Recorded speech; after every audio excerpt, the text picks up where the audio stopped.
Most frequently asked question that we get about stamped concrete is what is required to maintain it and how often should it be resealed after it's installed.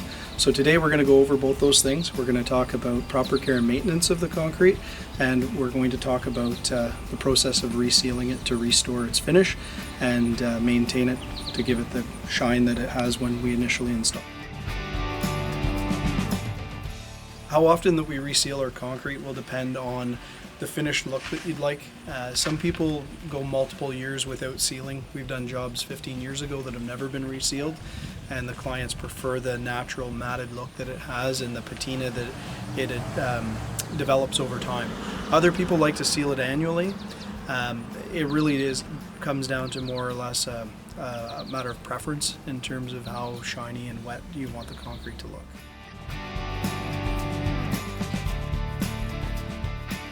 Three types of wear that we see on concrete that this job in particular has been that it's a front entranceway and driveway. It sees a lot of salt, it sees a lot of shoveling, and it sees a lot of traffic.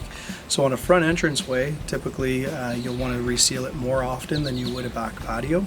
But the three types of wear that you'll see, we can see here where we have chips that are made in the concrete here with these straight lines. Those are a product of hammering the concrete with an ice pick in the winter to clear ice off of it.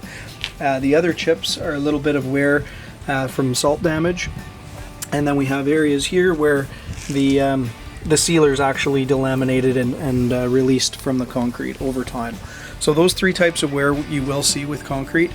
Now once we reseal this concrete today, you'll see the final product and the result of a bit of maintenance and how that can restore the look of it. So this project here is due to be resealed, and we can see that from the marks that were left from the ice chipper and some of the areas where the salt has taken and removed the sealer.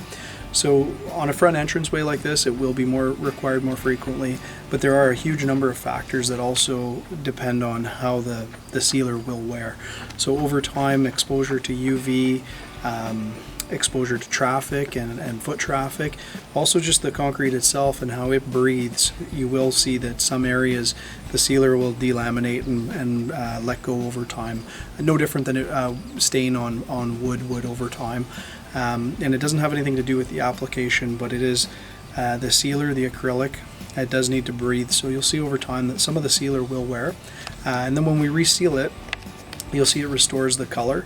And over time, that whole process, it'll add multiple tones to the concrete and make it look more and more natural as the concrete ages.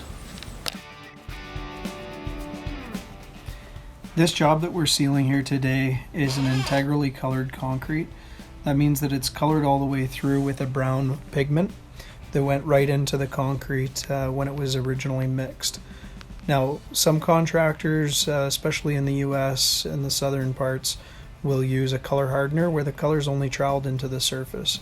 But here with our climate where we are exposed to salt and freeze-thaw cycles and ice chippers, we like to see the concrete colored all the way through. And what that does is when we're sealing, when the concrete's colored all the way through, it's much easier to restore the color and have the concrete refinished. This patio was installed at the same time we did the front driveway and walkway. You'll see that it's received a lot less wear and tear than the front driveway because it isn't as exposed to salt. Now this patio is cleared all winter, and so you can see there is still some evidence of some ice pick gouges, and those will be able to blend in with the sealer and it'll go away. We also see areas where the sealer started to delaminate in small little areas. So that's normal over time, especially in a traffic area like this, and we'll be able to shine that all up. When we installed this patio, we scored a border around the perimeter and we did an acid stain. You'll see some areas where the sealer's let go and the stain has been removed. So this here we'll be able to touch up today as well as part of the reseal. In preparation for the concrete to be resealed, yesterday we had a crew come out and remove all the furniture and place it off the patio, and then we pressure washed it all down and cleaned the entire surface. So now today we have some areas that are a little bit wet. We'll start by drying those out to make sure that there's no freestanding water, because it's important that we have a good dry substrate in order to apply the sealer. So we'll start by drying things out and masking things off and making sure things are protected, and then we'll get started on sealing. Once the concrete's totally dry and completely clean, then we can go ahead and apply the sealer. Oftentimes people will apply it with a brush or a roller, and in some cases where the area is open, we'll use a pump sprayer to make things go a little bit quicker. The process of restoring the concrete can be done over 3 days. Day 1, typically all the furniture is removed from the concrete, and then it's pressure washed and cleaned. If there's rust spots, we'll remove that with CLR or different solvents, and we'll prepare the surface. The following day, after the concrete's had an opportunity to dry, we come back and apply our solvent and our sealer.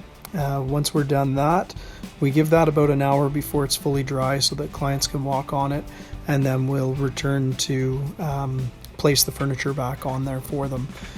It's often a good cost-saving measure to have the furniture removed before we arrive, and even pressure wash, so that it's only one visit for our technicians to come and do that, and it certainly cuts down on the costs to have this service performed.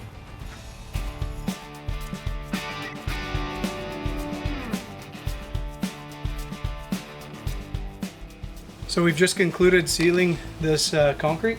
You can see that the reseal restores the color, restores the shine, and makes it look like the day we did it.